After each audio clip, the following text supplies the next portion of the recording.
right, assalamu alaikum guys. So this is our next main session, titled Manhood and Womanhood in Islam. We have two amazing speakers, Yasmin Mogahed and Yassir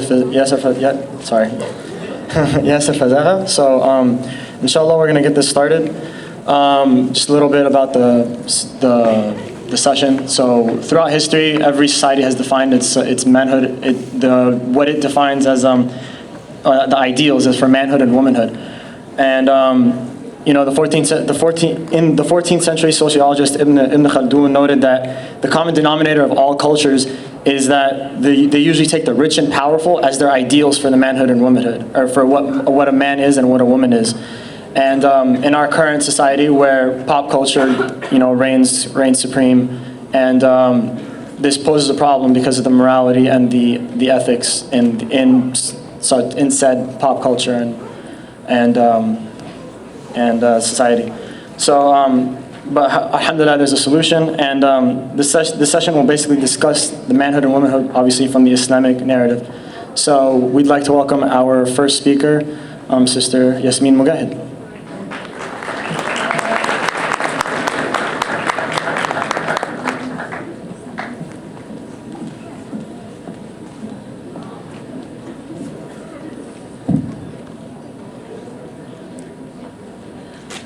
السلام عليكم. أعوذ بالله من الشيطان الرجيم والصلاة والسلام على رسول الله وعلى آله وصحبه أجمعين. من يهده الله فلا مضل له ومن يضلل فلا هادي له وأشهد أن لا إله إلا الله وحده لا شريك له وأشهد أن محمدا عبده ورسوله. رب اشرح لي صدري ويسر لي أمري واحلل عقدة من لساني يفقهوا قولي. So I'm always excited when I am asked to talk about this subject, because I get to talk about a story that I always loved growing up. And it's a story that begins with a mother duck looking proudly at all the beautiful ducklings that had just hatched. But while she did, she noticed that there was one that was different. It was large and not at all like the others. Soon that duck came to be known as the ugly duckling. It was different and didn't quite fit. When God created humanity, there were men, and then there were some who were not at all like the rest. They were women. They couldn't run as fast, and they cried way too much. Those women spent their whole lives wondering, were they just bad copies of men? Am I, as a woman, that ugly duckling? Am I just a bad copy of the standard? Well, no. Allah tells me that I'm a swan. See, I'm different than men, but it's meant to be that way. And the reason why I love this story so much is because it teaches that being beautiful and having worth does not mean that you have to be just like everyone else. It teaches that our standard and our worth and our honor as women does not come from our sameness to men, but comes from our distinctiveness to men. Now, the worth of a woman and the definition of what is a woman and what is a man has been defined in many ways throughout history and across societies. Now, one of the ways in which, unfortunately, society has defined what it means to be a woman or to be a successful woman is, unfortunately, it has a lot to do with how she looks. And so we live in a society right now where women are very much defined by the way they look, and how successful they are is determined by how attractive and how beautiful they can be for men. Now, Allah comes and tells us as women that we don't need to fall to that standard. We don't need to be an object, because as women, Allah tells us that our worth is defined by our relationship with Him and not by our relationship with any of His creation.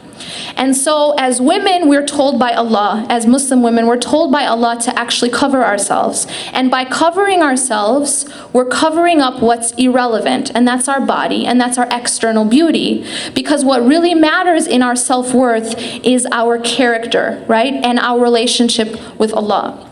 Now, this has been, criticized. This objectification of women in this hypersexualized society has been criticized by Western feminists. But the problem is that in trying to break out of this, what has happened is that Western feminism comes into it and tries to liberate women, right, from this bondage of being a sex object. But there's one very serious problem in this so-called liberation, and that is that God has been taken out of the equation, okay? So what happens now is that the way to liberate a woman is by making her like a man. What do I mean by that? Well, you need a standard of some sort. You need something to measure your self-worth, okay? And if you take God out of the equation, that thing to measure your worth becomes that which is in power, right? So what happened over time is that in trying to liberate men, ironically, women began to think that they should mimic men, that they should be more like a man, and therefore they will be more honored and more dignified. And what are some examples of that? Well, for example, things which are usually considered uniquely feminine, or more to do with feminine traits, have been considered a degradation. Okay, so for example, to say that someone is emotional or sensitive, I mean, it's like you're insulting them, right? This has become an insult, even though the Prophet ﷺ defined these things differently. For example, we in society have defined that to cry is a measure of weakness, right? And that to not show emotion means that you're strong. And yet, the Prophet ﷺ has defined it very differently. The Prophet ﷺ, when he cried after the death of his son, people looked at him, and the men, they also kind of thought that was strange, and they were taken aback by this. And they said to him, they were like, what is this? Like, what are you doing? And the Prophet ﷺ explained that emotion that he was showing was actually connected to rahmah, to mercy. Now, if you think about rahmah is one of the greatest attributes of God. It's a godly attribute, which is mercy. And so he's actually connected this thing with this very, very honorable quality of mercy. And yet we in society come and redefine it as weakness. And yet, ironically, the things which we consider as strength are what the Prophet ﷺ defined as weakness. And I'll give you an example. Usually in our society, men are taught, growing up, boys are taught, that they're not supposed to show emotion. But there's one emotion which boys are allowed to show, and it's considered manly and acceptable. And that's the emotion of anger.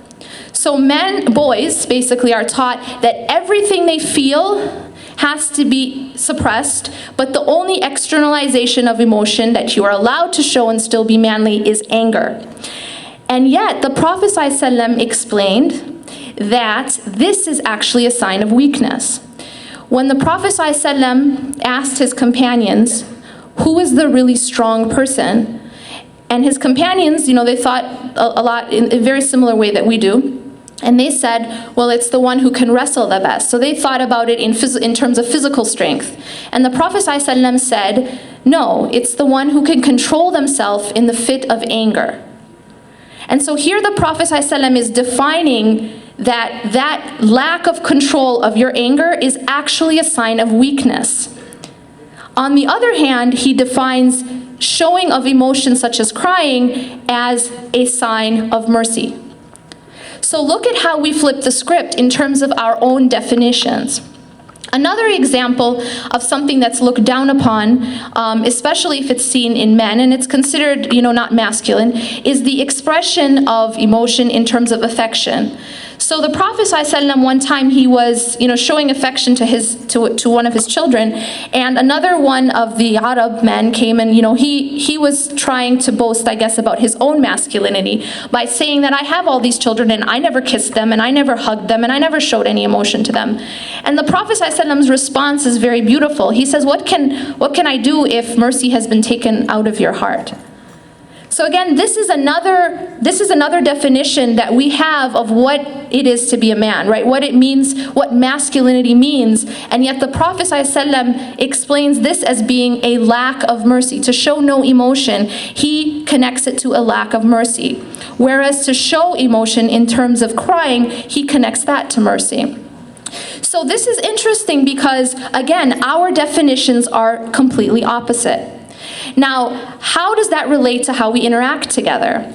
Well, the interesting thing is, because we as women, we start to actually internalize these definitions too. So what we start to think is that unless we are also aggressive and, stoic, we will be taken advantage of. And so we as women, we kind of try to fall into this definition of what it means to be a strong person as well. And so in doing that, we actually end up shooting ourselves in the foot. And I'll tell you why. Because when men and women interact, and this is what the experts find, is that the primary need that they find for a man is to feel respected. Okay? And the primary need for a woman is to feel cared for or loved. And so what these experts have found is that the conflict that happens between men and women can basically be broken down into this formula, which they call the crazy cycle. And what that crazy cycle is that, and this is interactions between men and women on any level. So whether it's in the context of marriage, or it's in the context of Islamic work, or the context of within a family, whatever. But generally, this is what happens. And the crazy cycle this is the conflict. When conflict happens, it usually can be broken down to this, that one of them, so for example, a man might do something, or a brother might do something that is interpreted by the sister or the woman in whatever context as being uncaring. So he does something that feels like it's kind of insensitive, okay? Now, what does a woman do in response?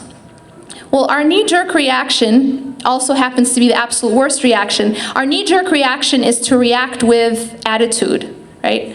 It's to react kind of in an aggressive sort of, almost like disrespectful way. Okay? And that the root of that, though, is that we feel uncared for, or we feel unloved, or we feel that someone has done something insensitive to us.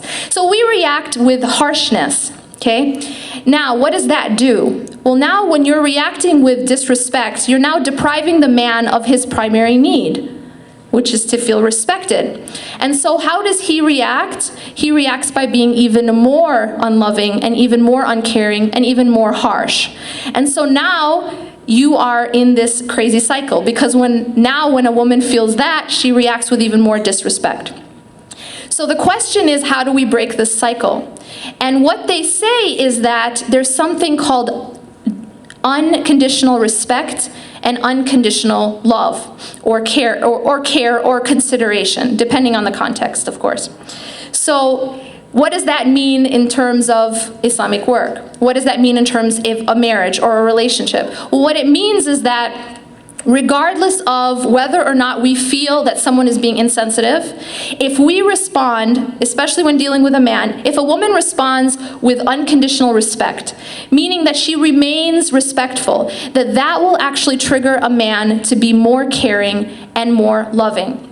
And this is really interesting, because if you look at the advice that the Prophet ﷺ gives, it is exactly follows this formula. So obviously the Prophet ﷺ is going to give us the advice that is most helpful, right, to have a successful relationship. So when the Prophet, Allah and His Prophet, command the women or advise the women, most of the advice that's given to women is not to love men, is not to love their husbands. Why do you think that is? Well, because women, love comes naturally, right? We give love. This is something that we naturally, and we are very familiar with the concept of unconditional love. However, there's something we're not that familiar with, and that is respect. We do not understand the concept of unconditional respect. We as women feel like, well, you gotta deserve my respect, you gotta earn my respect, right? So if you're treating me bad, I'm not gonna respect you, right? Now that's the problem right there, because when we take on that attitude, we're only going to get more and more harsh treatment. It's like this knee-jerk reaction. So the Prophet ﷺ comes to women and he recommends to women what? Respect your husbands, right? Obey your husbands. So the emphasis is on respect. Okay?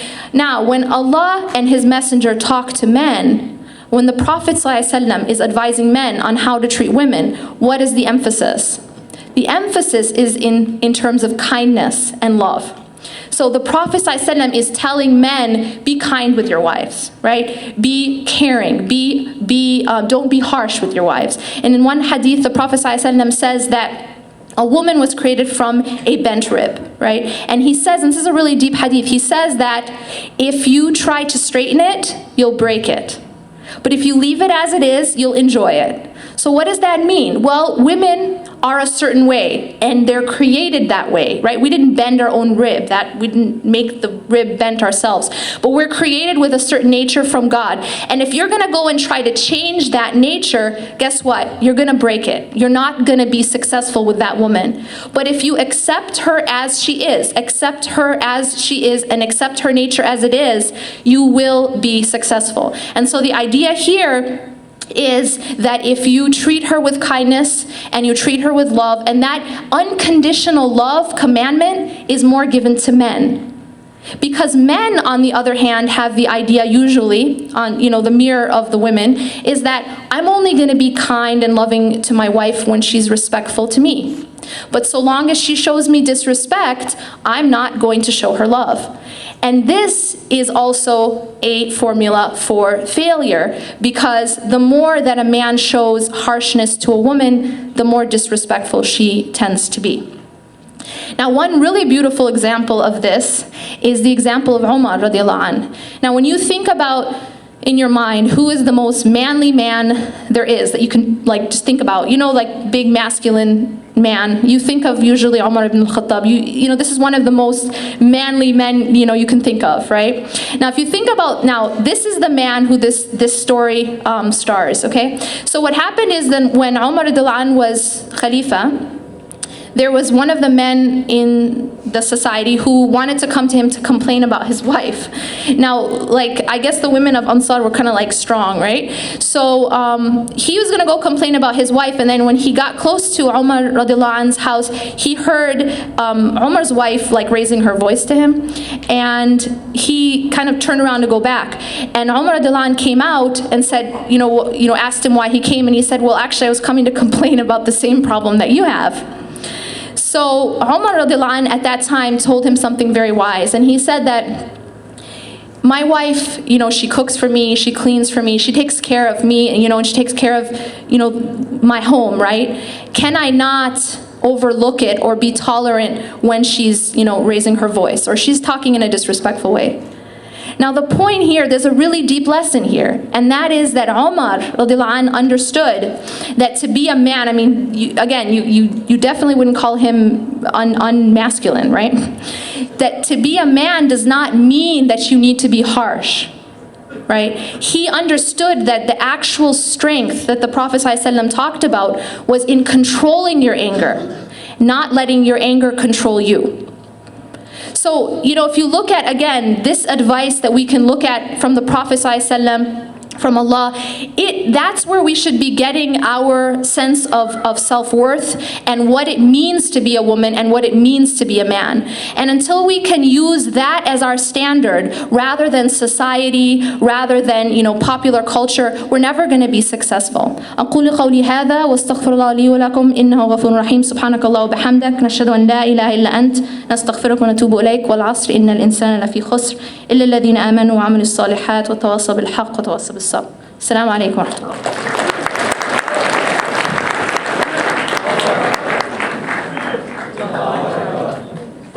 All right, Jazakallah khair, Yasmin. So If you have any seats that are next to you that are empty, please fill them up. Or if you have a seat next to you that's empty, just raise your hand. Let somebody know, because there's a lot of people on the sides. Okay, guys, if you see a hand raised, there's an empty seat. You guys can go ahead and sit down. Or scooch in. How about everybody scooch in one seat? Scooch into next to your neighbors. That way the seats on the edge are open. Okay? And then, so that way people sitting on the floors can get a little break. Okay. All right, so and a really quick announcement. Right after this session, we're going to have Maghrib prayer in the same place we had Asr. But please don't leave. We're going to release you row by row, so don't get up after Sheikh Yassir is done. So just wait a couple minutes and we'll release you row by row, so that way it's not jam-packed. So without further ado, please welcome Sheikh Yassir.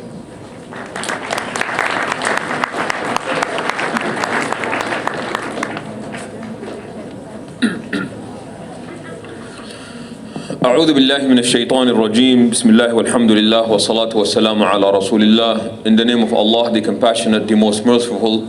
All praises due to Allah, and may His peace and blessings be upon our beloved Prophet Muhammad sallallahu alayhi wa sallam.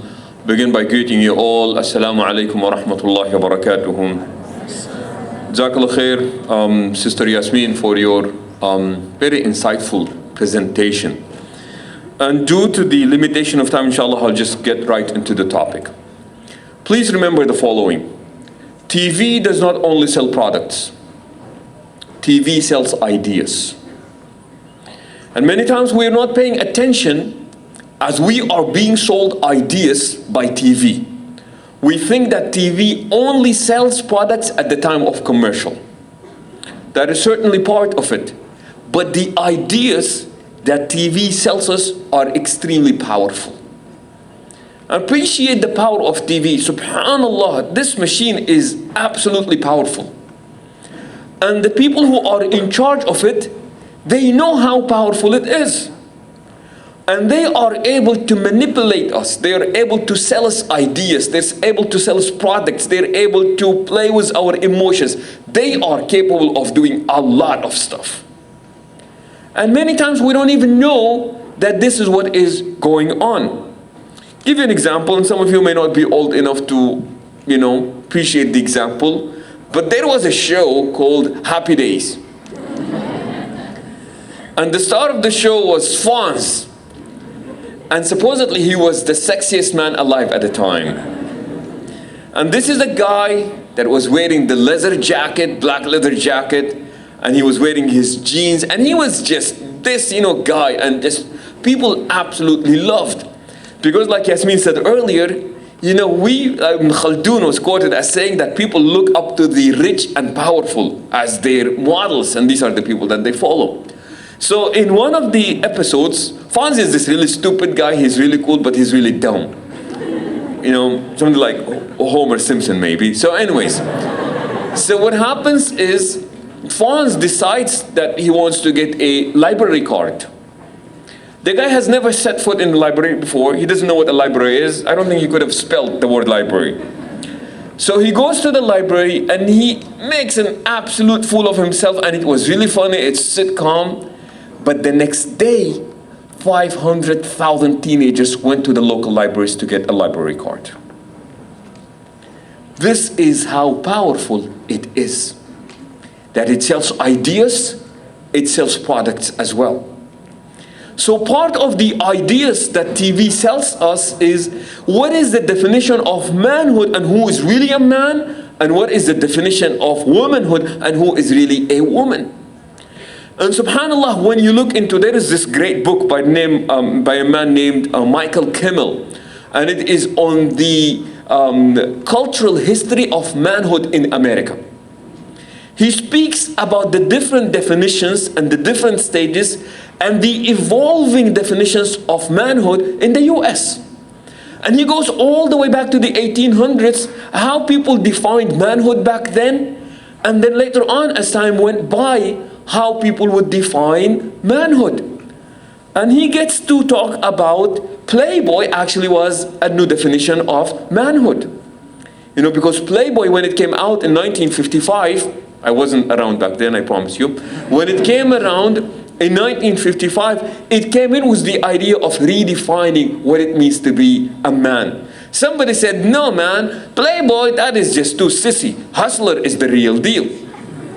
And they actually presented hustler as the real definition of what it means to be a man.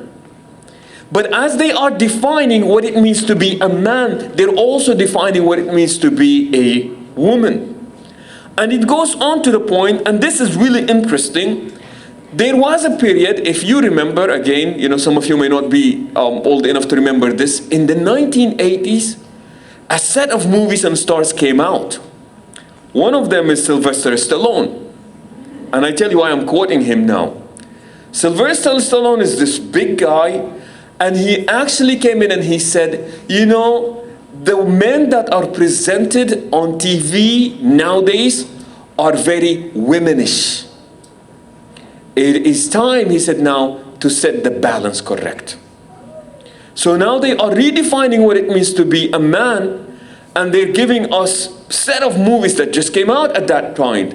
Sylvester Stallone, Steven Seagal, Bruce Willis, Van Damme, Chuck Norris, and all of the sudden, don't tell me how I know all of these people. Okay? So now all of the sudden what we have going on is that there is a new definition of who a man is.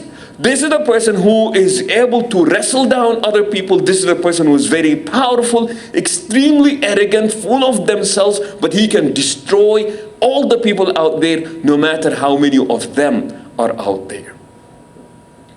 And then we come to a definition that is very recent, even though our community and our society is very hypersexualized. TV uses a lot of sex to sell. Because sex really sells. It does not matter what the product is. If you can bring in a sexual image into it, believe me, people will remember. Every person remembers that mechanical bull with Carl's Jr. If it's not all the place, it's not Carl's Jr. You'll know what I'm talking about. Okay? If you're selling Pepsi, you're selling a car, whatever it is, bring sex into the picture, and what happens is you will sell. And that is why, subhanAllah, nowadays, we've got a huge problem with pornography. Huge problem with pornography. People spend over $100 billion a year worldwide on pornography. There are 29,000 people every second searching for pornography every single day. 68 million hits on the net, people looking for pornography. Listen to this. There are 420 million pages dedicated to pornography. 4.2 million websites dedicated to pornography. There is a porn site that comes out every 39 minutes. San Gabriel Valley, which is not very far from here, makes about 13,000 movies a year, porn dedicated. Unfortunately, 160,000 of these searches are on child pornography. You look into this and you say, wait a minute. See, these people are not just selling images, they're also selling ideas. What it means to be a man. There is nothing manly about being a playboy. See, defining manhood, by the way, is not something, it's not a talk for the brothers, by the way. It really is a talk for the sisters as well. For two main reasons. Number one, you would want to marry a man. I hope. Okay? So what it is now is that you have to have an understanding of what it is to be a man. Not only that, but you will also be in charge of raising one. So you have to have an understanding of what it is. What are you raising? So now we're being sold these ideas. Really a man, this playboy image, that this is the man. Wallahi, there is really nothing manly about this. So in a way, they're talking about us being very hypersexualized, but they also have a new definition nowadays for men, and that is they're being metrosexualized. And what they mean by that is that, these men are being told almost to be like women. Be, in touch with your, sensitive part. We would be told. So they're looking at this, and subhanAllah, it is just very confusing. Now, I'm growing up, I really want to be a man, but I don't know what it means to be a man. But subhanAllah, do you know what is amazing about this? They say that if you leave a young girl alone, she will be able, on her own, to grow up to be a lady, so long that you don't interfere. Young girls have the ability to grow up and be ladies on their own. Boys, they have to be taught what it means to be a man. No, wallahi, I kid you not. Girls, they can grow up and be ladies on their own, but boys would have to be taught what it means to be a man. And that is why, subhanAllah, when they speak about absent fathers, especially when you have boys, well, whom do we copy? You're growing up to be a man, but you don't have an example that was set for you, and you need to be guided into what it means to be a man. So now what we're being told is that a real man is the man who is that playboy type. He can have as many women, and he can, he's the stud, He's the guy that is able to go around and do this and do that.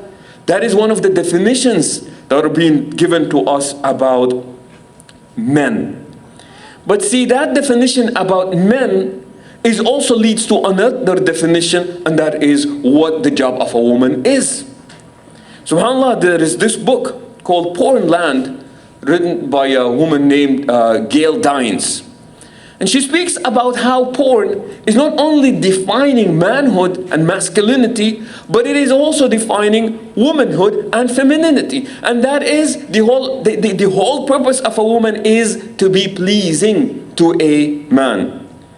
And if you've been listening to Lil Wayne, you all know who that is.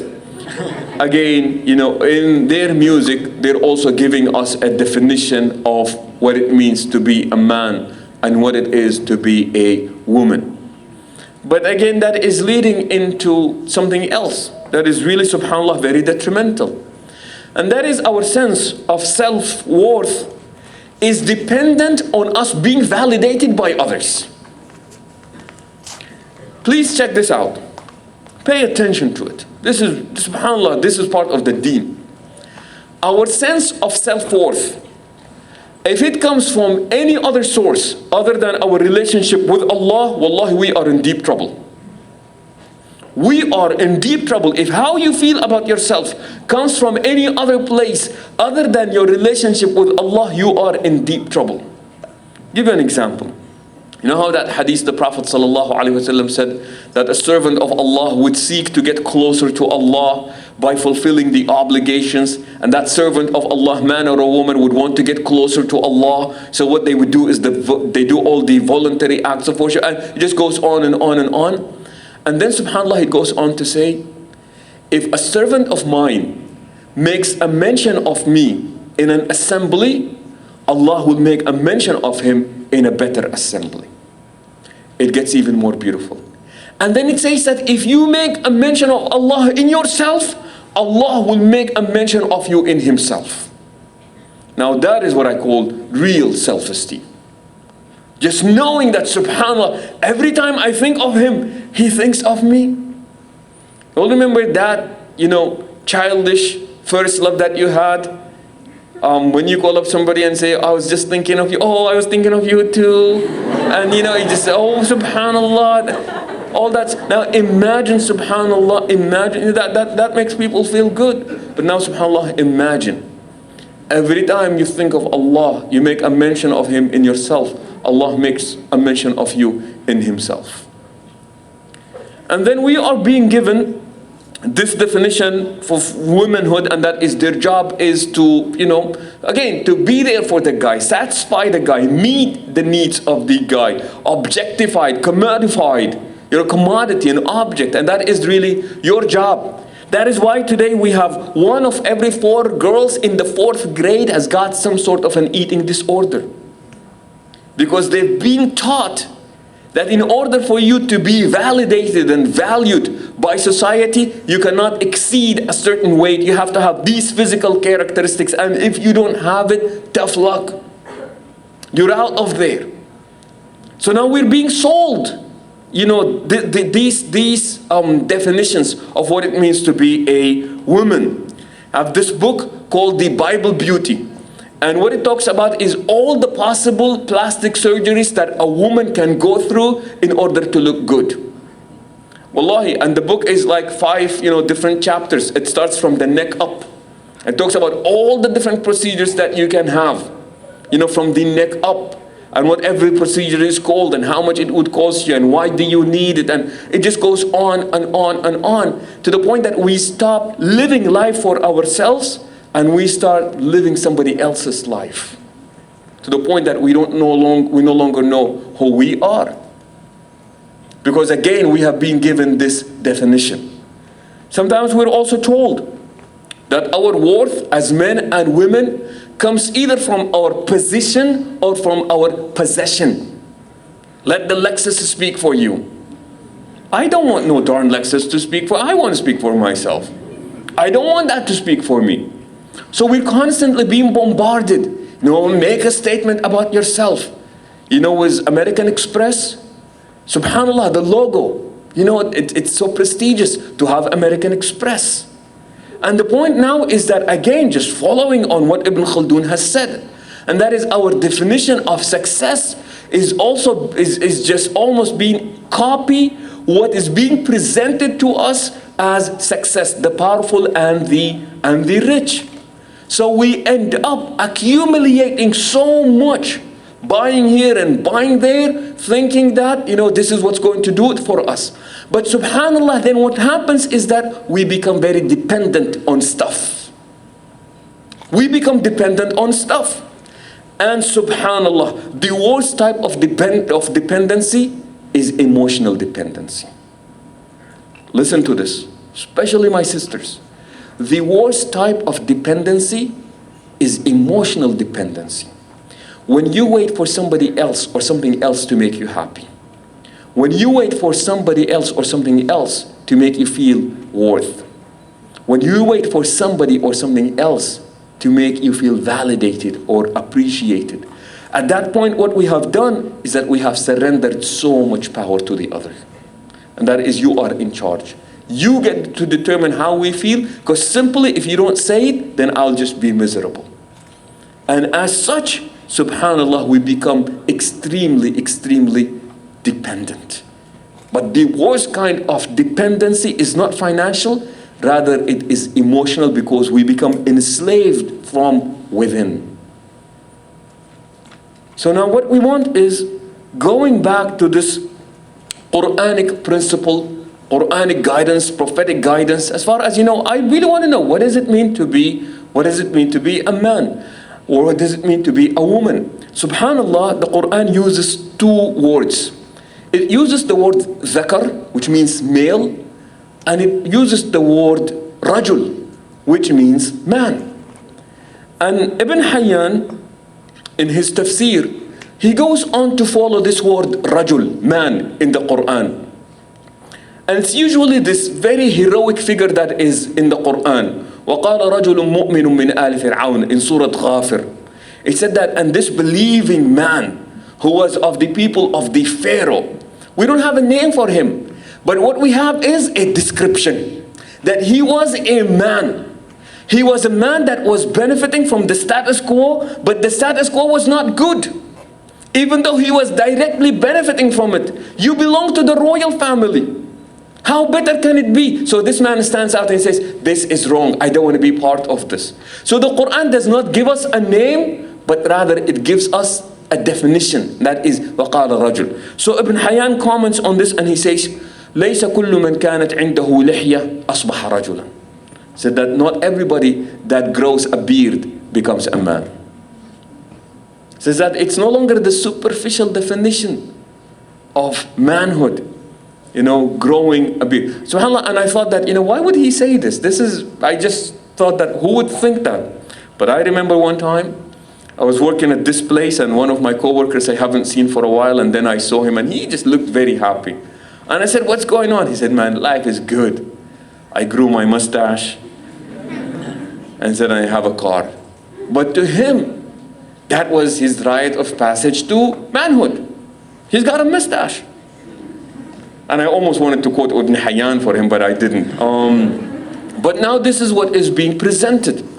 So Abu Hayyan said, this is not how it is. So he said the Quran actually has a purpose for differentiating between a dhakar, a male, and a man. He said that manhood is a position that a person attains. Dhakar is just a biological fact. You're either male or female, and that is the end of it. But he said that to actually be a man, this is something that you have to earn. And subhanAllah, the Quran always emphasizes that truly a man, the worth of a man, is to be judged by their character. It is to be judged by their character. It is not your position, it is not your position, but rather it is about your worth as far as your relationship with your Creator is concerned, and also as to what kind of character do you possess. And subhanAllah, again, the teachings of the Quran, they just really revolves, and at that point, there is really no distinction between a man and a woman. Remember this male-female relationship is the most basic relationship in the world. And if we get that wrong, then everything else is wrong. So this is really important. Understanding this, at that level, that this is the most basic. You can't have any other relationships if that relationship does not exist. So it is very important to us as Muslims, especially as brothers here, that we understand what and how it is that we see women. And it's also very important that our sisters have a correct understanding of how they see brothers and how they see men. Simply, if we have this right, then we can make wiser decisions later on. But nowadays, subhanAllah, what we see is that, they say that there are three types of, at that level, the male-female relationship there are three types of connections. The number one connection is what we call the flesh connection. And that is people coming to an understanding to misuse and abuse each other's bodies. Oh, we connected last night. We hooked up last night. And what does that mean? Just had, whatever it is. Hit it and quit it, right? Okay. So now what happens is that this is what people have in mind. SubhanAllah. When I first came to the States, subhanAllah, I did not speak much English. I only knew 2 words of English. Good, good, very good. And what happened is I would go and I would see these people like lunchtime, and they would be kissing and making out. And remember, I've never seen stuff like that before. So I would walk up to them and say, oh, when are you getting married? And people look at me and say, who said anything about marriage? And I would say, well, you seem to be going at it, or what's up with that? And what they would say is, oh, we like each other for right now. Subhanallah, wallahi, it did not make sense to me back then, and it does not make sense to me now. Why would you be making an emotional investment with somebody knowing that it's going nowhere? Wallahi, why would you? Why would you give of yourself so much knowing that this is going nowhere? And once it is based on that, then you don't care for the well-being of the person, you don't care for the happiness of the person, you don't care for the growth or the development of the person, because you're getting what you want from that person, and that is the end of it. And if you are in that lifestyle, that is a sick lifestyle, you will never be able to truly develop a truly loving, intimate, caring relationship. Because we have been so used to seeing people like an orange where you take, squeeze, and then throw away. We don't see the goodness in them, but we see the usefulness in them. And the minute we go there, it means that we have messed up that male-female relationship at its core, at its very base, and as a result, we cannot truly have any more relationships that are meaningful. Where the person is not really interested in your inner beauty, they're only interested in your outer beauty. And that is very, very dispensable. So what we want is, We want to consider people not because of that irrelevant stuff that Yasmin talked about earlier, but rather it is the inner beauty that really brings meaningful to relationships. So the Quran would teach that women are not different than men in anything. You know, subhanAllah, the Quran sometimes would go and make that distinction. إِنِّي لَا أُضِيعُ عَمَلَ عَامِلٍ مِّنكُم مِّن ذَكَرٍ أَوْ أُنثَى. Said that no deed that was performed by the believers, be they females or males, will go to waste or will go into vain. Allah does not have different expectations from men and women. We are equally responsible. And subhanAllah, there is this idea of zawj in the Quran, which means pair. But to truly have a pair, they must be equal. That's where the idea of zawj comes from. The Quran does not make a distinction as far as what it is that we were created from, the expectations or the reward. This idea of equality at the very basic is really made so that we can set our relationship there for, or on the basis of that male-female relationship. So we don't want to be objectifying or commodifying. And believe me, Muslims are capable of doing so. We just do it differently. We just do it differently. So what we want to do is step out of this self-righteousness mode, and we want to be engaged with reality. Also, this is the alarm it's telling me at the time, and I don't know how to turn it off. Okay. So anyways, yeah. So this is what we're looking for in our community. You know, there is no respect for, you know, this idea of being a playboy or a playgirl. None of that stuff. What we ought to really be looking for, interested in, not really the ideas that are given and sold to us by TV or by the stars, but rather ideas, principles, and guidance that are given to us by Muhammad sallallahu alaihi wasallam. A man's worth is in being dependable, responsible. Don't go back on your word, being in charge. This idea of, you know what, being responsible, especially if you choose to have a family, make a family. This idea, a sense of, you know what, importance to what it is that you have chosen, the type of choices that we make, the way that we use our time. These are all qualities that you don't hear about nowadays about, you know, what it really means to be a man. But this is really what counts by the end of the day, especially if you are a father, especially if you are a husband. And these are the qualities that we look for, you know, raising our children or looking for that person that we want to be married to. Final suggestion, if you're interested in a book about the topic, there is this great book written by Naeem Akbar, and the title of the book is Boys into Womanhood. Into Manhood. Boys becoming men. That is really a great book to read about the topic. But be you a man, be you a woman, please remember that our sense of self-worth should only come from our relationship with our Creator, Allah subhanahu wa ta'ala. Jazakumullah khair, hada Allahu alam, sallallahu ala Sayyidina Muhammad, assalamu alaikum.